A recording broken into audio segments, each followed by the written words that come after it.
찬송가 우리 259장 같이 부르시겠습니다. 259장 예수 십자가에 흘린 피로써 그대는 씻기어 있는가. 259장입니다. 예수 십자가에 흘린 피로써 그대는 씻기어 있는가. 더러운 죄 희게 하는 능력을 그대는 참 의지하는가. 예수의 피로써 그대는 씻기어 있는가. 마음속에 여러 가지 죄악이 깨끗이 씻기어 있는가. 주 예수와 밤낮으로 늘 함께 그대는 행동을 하는가. 아무 때나 어디서나 그대는 십자가 붙들고 있는가. 예수의 보혈로 그대는 씻기어 있는가. 마음속에 여러 가지 죄악이 깨끗이 씻기어 있는가. 주님 예수 다시 올 때 그대는 영접할 예복이 있는가. 그대 몸은 거룩한 곳 천국에 들어갈 준비가 됐는가. 예수의 보혈로 그대는 씻기어 있는가. 마음속에 여러 가지 죄악이 깨끗이 씻기어 있는가. 모든 죄에 더러워진 예복을 주 앞에 지금 다 벗어서 샘물같이 솟아나는 보혈로 눈보다 더 희게 씻으라. 예수의 보혈로 그대는 씻기어 있는가. 마음속에 여러 가지 죄악이 깨끗이 씻기어 있는가. 하나님 아버지, 사랑하는 주의 자녀들이 하나님께 기도하는 시간을 허락하여 주셔서 감사를 드립니다. 우리가 눈을 떠서 하나님을 기억해야 하나님께 기도할 수 있게 되는데, 하나님 제일 먼저 하나님을 기억하며 오늘을 살아갈 수 있게 해주신 것 또한 감사를 드립니다. 우리의 이 기억을 가지고 오늘도 세상 속에서 우리를 도우시고 이끄시는 하나님의 은혜와 복을 누리며 살아가는 귀한 날 되게 인도하여 주옵소서. 하나님 아버지, 이 땅을 살아가는 모든 이들을 위하여 기도합니다.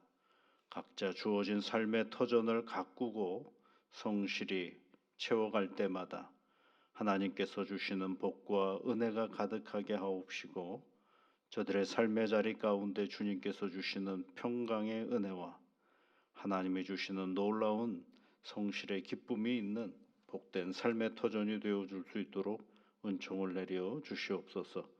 우리가 두 발을 딛고 살아가는 이 나라를 기억하게 하시고, 이 나라를 위하여 기도할 때마다 이 땅을 살아가는 모든 이들에게 하나님의 복이 임하는 역사가 있게 하여 주옵소서.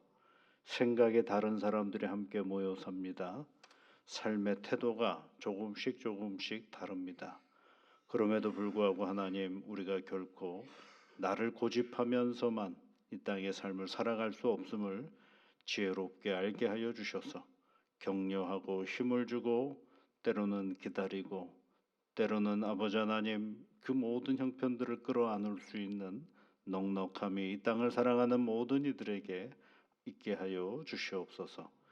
그러므로 말미암아 내 삶이 귀한 것처럼 누군가의 삶 또한 매우 귀하고 존중받아야 한다라는 사실을 한순간도 잊어버리지 않게 하여 주옵소서.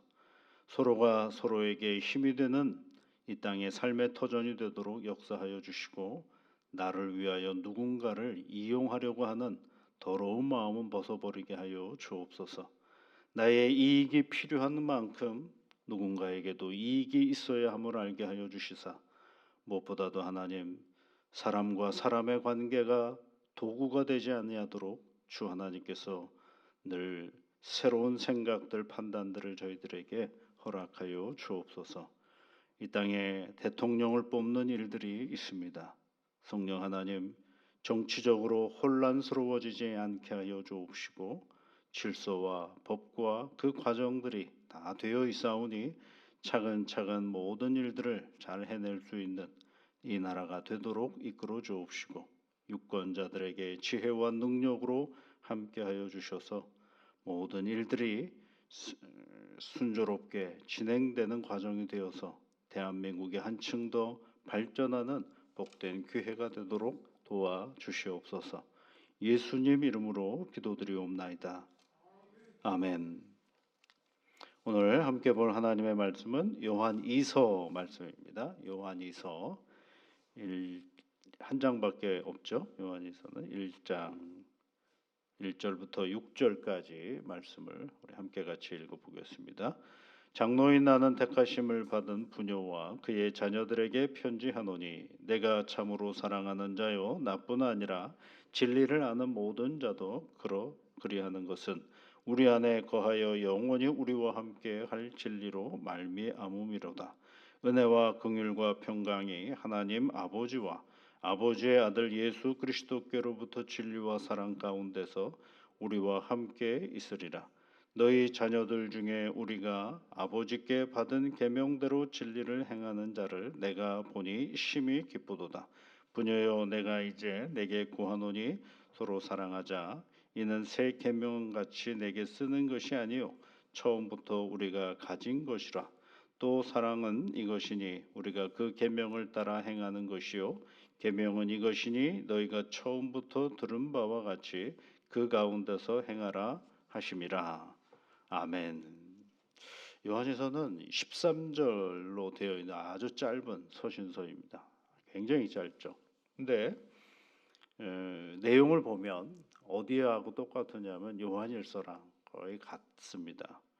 그런데 그 요한일서 중에서 어떤 주제를 딱 뽑아가지고 딱 두 가지만 설명을 했는데, 첫 번째는 서로 사랑하라라는 주제가 있고, 또 하나는 적그리스도를 경계하라, 그런 얘기가 두 가지가 딱 두 주제만 뽑은 것입니다. 그러니까 요한일서도 그렇게 길지 않은 서신인데 그 중에서 그 서신서의 내용 중에서 또 두 가지 주제만 싹 뽑아가지고 다르게 편지를 썼어요. 그 대상이 누구냐 하면 나를 택하심을 받은 부녀와 그의 자녀들, 이렇게 되어 있거든. 부녀와 자녀들이라고 되어 있죠. 여러분 요한 1서로 한번 가보십시오. 요한일서 1장 말씀해 보시면 뭐라고 되어 있습니까? 태초부터 있는 생명의 말씀에 관하여는 우리가 들은 바요 눈으로 본 바요 자세히 보고 우리 손으로 만진 바라, 이렇게 되어 있죠. 그 뭐라고 되어 있어요? 여러분, 누구에게 보낸다라는 얘기가 구체적으로 되어 있지는 않죠. 그런데 요한 2서는 그런 요한 서신을 보내는 신앙 공동체 중에서 특별히 누구에게 보내고 있느냐 하면 택하신 부녀들과 그리고 그의 자녀들, 이렇게 되어 있죠. 그러니까 부인들과 자녀들에게 보내는 서신이라고 할 수가 있겠어요. 그럼 궁금하죠. 왜 딱히 부인을 얘기하고 자녀들을 얘기할까라고 할 때 이분들은 특징이 뭐예요? 여러분, 지금의 하고 상황이 좀 많이 다르지만 부인과 자녀들은 주로 어디에 있습니까? 사회에 있습니까? 가정 안에 있습니까? 이 가정 안에 있잖아요. 근데 가정 안에 있는데 당시에 그 초대교회가 시작이 되면서부터 예수 믿는 사람들 중에는 어떤 사람들이 많이 생겼냐면 순례자들이 참 많이 생겼어요. 순례자들. 근데 그 순례자들을 초대교회 사람들은 어떻게 하냐면 나그네를 어떻게 해야 돼요? 환대해야 되거든요. 그래서 성경 말씀에도 레위기에 있는 말씀에도 보면 나그네와 객과 그리고 객이 나그네죠. 나그네와 그다음에 과부와 그다음에 저기 고아를 돌보는 게 이게 하나님의 말씀이거든요. 그러니까 지나가던 순례자가 우리 가정에 오거나 그러면 그를 어떻게 해야 돼요? 환대를 해야 되거든요. 그런데 오늘은 10절 말씀으로 한번 가봐요. 우리가 읽지는 않았지만 10절 말씀을 한번 같이 읽어볼까요? 누구든지 이 교훈을 가지지 않고 너희에게 나아가거든 그를 집에 들이지도 말고 인사도 하지 말라. 집에 들이지도 말라라고 되어 있어요. 이게 무슨 얘기냐면 이 순례하는 사람들 중에서 이 잘못된 복음의 내용을 가지고 이 얘기하는 사람들이 있는 거죠. 역시 혹시 그런 경험이 있으셨는지 모르겠어요. 지금은 조금 뜸한데 저희 어릴 때만 해도 두 분이 꼭 가방을 하나 들고 집집마다 문을 두드리면서 뭐 여호와의 증인입니다. 뭐 이렇게 얘기를 하면서 책자 주면서 얘기를 계속 하죠. 아예 어딘가에 끊어야 되는데 끊지를 못하는 거죠. 처음에는 뭐 물 한 잔 달라 그랬다가 뭐 하다가 이렇게 지금이야 다 꼭꼭 문을 잠그고 살지만 예전에는 어지간하면 문 다 열어놓고 살거든요. 대문 다 열려 있거든요. 삐죽하고 이제 들어오면 그런 분들하고 대화를 할 수밖에 없는 그런 상황에 미치는 거죠. 근데 그분들이 처음 뭐 얘기할 때 이상한 단체라고 얘기 안 하거든요. 교회에서 왔어요. 이렇게 얘기하죠. 그러면 이제 이야기가 시작이 되다 보면 끊지를 못해가지고 나중에는 뭐 이렇게 감정이 상해서 얘기하기도 하고 이런 경우들이 있죠. 근데 당시에 이 초대교회는 어떤 모습이라 그랬어요? 환대해야 되거든요. 나그네와 그다음에 고아와 과부를 환대해야 되는데 이제 이단 사상을 가지고 있는 사람들이 이렇게 집에 들어와서 집에 누가 있다 그랬어요? 부녀와 자녀, 어린 자녀들이 있는 거죠. 그네들에게 뭘 얘기하는 거예요? 이 적그리스도에 대한 이야기를 하고 그리고 복음과 상관없는 이단적인 이야기들을 하고 있는 거죠. 그 중에 이제 이 순례자들 중에 어떤 사람들이 있었느냐면 당시에 영지주의자들이라는 사람들이 있어요. 영지주의자. 이게 이제 하나님을 믿어요, 믿기는요. 그런데 이 영지주의자들의 가장 큰 특징은 뭐냐면 하나님을 믿는데 그 하나님을 믿는 것만이 전부라고 생각을 해요. 그리고 나는 하나님을 믿으니까 모든 게 다 됐어. 이 땅에서 생활하는 건 아무렇지도 않아. 그러니까 방종하거나 교만하거나 그러니까 극과 극으로 가는 거죠.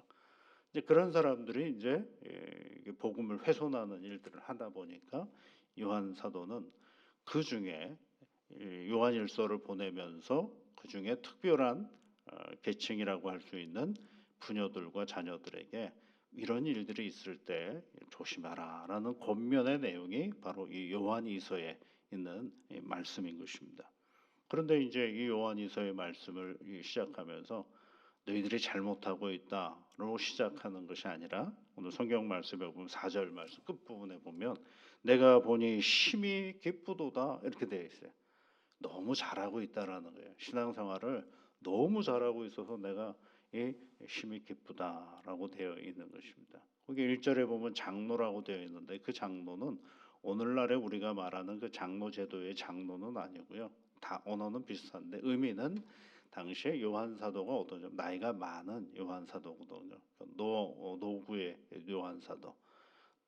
그 나이 많은 요한 사도, 교회 공동체 리더이면서 나이가 지긋한 그런 사도인 요한 사도가 얘기하는 것입니다.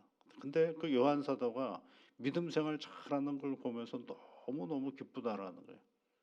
여러분들도 그런 경험 있으시지 않습니까? 여러분이 누군가를 전도를 했는데 그 사람이 신앙생활을 너무 잘하고요. 기쁘고 좋아하는 거죠. 예, 그게 좋은 거죠. 그래서 그 사람이 교회에 정착을 잘하고 믿음의 길들을 차근차근 걸어가는 걸 보면서 이게 기쁜 거죠. 그래서 여러분 우리가 누군가에게 무슨 권면을 하려고 할 때 또는 그분의 이랬으면 좋겠다 저랬으면 좋겠다라고 권면을 할 때에는요 좀 맨 나중에 하세요. 권면은 제일 먼저 해야 될 건 뭘까요? 당신 신앙생활을 너무 잘합니다. 참 잘하고 있습니다. 내가 그 모습을 보니까 너무 기쁘네요. 하고 근데 우리가 좀 이런 것까지도 한번 더 생각해 보면 좋지 않을까라는 생각을 권면해 주면 서로 기분이 좋죠. 근데 그건 뭐가 돼요? 이게 권면이 되는데 앞뒤 좌우좌 잘라버리고 딱 얘기해 버리면 그건 뭐가 돼요? 이게 지적이 돼 버립니다. 별 똑같은 내용인데도 그 말하는 태도에 따라서 조금씩 달라지는 경우들이 우리가 많죠. 그럼 심히 기쁘다라고 얘기를 하면서 그러면서 부탁을 하는 겁니다. 부녀들아 하고 부녀여 그렇죠. 5절 말씀에 부녀여 이제 내게 구하노니 그러지. 이제 내게 구하노니 앞에 1절, 2절, 3절 말씀을 쭉 얘기하고 이제 너에게 내가 구하노니 부탁하노니 이런 얘기죠. 서로 사랑하자라는 거. 서로 사랑하자. 서로 사랑하자라고 얘기했고 그다음에 그 사랑하는 게 뭐냐? 하나님의 계명을 지키는 거다. 이렇게 얘기를 하고 있어요. 서로 사랑하자. 그리고 하나님의 계명을 지키는 거죠. 이게 서로 사랑하자라는 얘기가 뭐예요? 이 잘못하면 그런 사람 받아들이지 마라고 얘기해 버리면 구별이 안 되잖아요. 누구나가 다 구별이 안 되잖아요. 어떤 사람은 선한 의도로 복음을 전하는 사람도 있고 그렇지 못한 사람도 있죠. 그러나 전제는 뭐예요? 사랑하는 겁니다. 그러니까 우리와 다른 어떤 이단적인 사고를 가지고 있는 사람들도 여러분 너무 적대는 안 하는 게 좋습니다. 그가 가지고 있는 어둠의 세계에 있을 뿐이지 그 자체가 적대할 일은 아니거든요. 그러나 그 사랑의 내용은 뭐가 되느냐면 하나님의 계명을 지키는 것입니다. 하나님의 계명을 지키는 거예요. 그것이 이제 오늘 요한 사도가 가르쳐 주는 게 서로 사랑하자. 사랑이 뭐냐? 그것은 하나님의 계명을 지키는 거다라는 거죠. 우리가 생각할 때 제가 요한일서의 말씀을 우리가 함께 나누면서 사랑 얘기가 많았거죠. 형제를 사랑하라라고 얘기했죠. 이 사랑은 제가 뭐가 아니라 그랬습니까? 감정이 아닙니다, 여러분. 사랑은 감정으로 사랑할 수가 없어요. 내가 좋아하고 싫어하고가 있는데 어떻게 감정을 가지고 사랑합니까?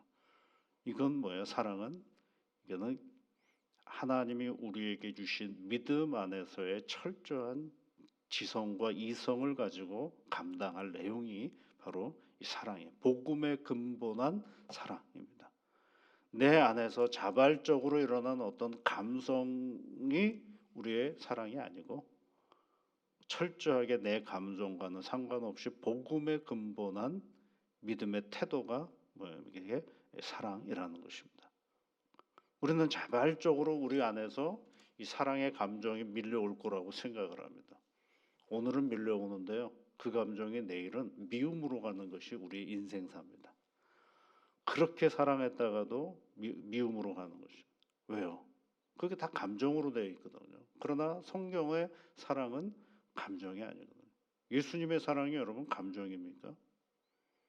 그런데 어떻게 십자가를 져요? 그 예수님도 이 십자가를 지고 싶지 않습니다라고 얘기하잖아요. 그러나 누구의 뜻에 따라서 아버지의 뜻에 따라서 내가 거기를 갑니다라고 얘기를 하지 않습니까? 그러니 계명이라는 게 뭐예요? 계명은 하나님이 우리에게 주신 거거든요. 사랑이 뭐냐라고 할 때 6절 말씀에 또 사랑은 이것이니 우리가 그 계명을 따라 행하는 것이요 이렇게 되어 있잖아요. 그 계명은 뭐예요? 우리의 감정하고 아무 상관이 없는 것들이에요. 내 이웃을 내 몸과 같이 사랑하라. 하나님을 사랑하라. 십계명의 이야기들도 있고 하나님이 우리에게 주신 가장 큰 계명이 뭐예요? 하나님을 사랑하고 이웃을 사랑하라라는 얘기 아니겠어요? 그것을 여러분 감정이라고 생각하시면 안 됩니다. 내가 자발적으로 하나님 앞에 사랑한다.